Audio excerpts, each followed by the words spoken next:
নমস্কার।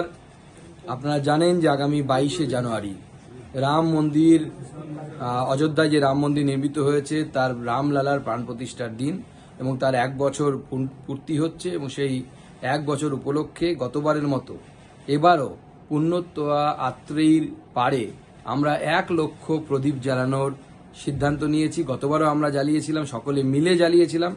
আপনাদের সকলকে আমি অনুরোধ করব, আসুন রামলালার আলো আত্রেয়ী তীরে জ্বালো। এই মন্ত্র নিয়ে আমরা আত্রেয়ীর তীরে বালুরঘাট শহরে 1 লক্ষ প্রদীপ জ্বালাই এবং তার সাথে থাকছে আরও চমক, আরও নতুন কিছু। আসুন, সবার সাথে দেখা হবে। আমিও থাকবো, আপনারাও আসুন।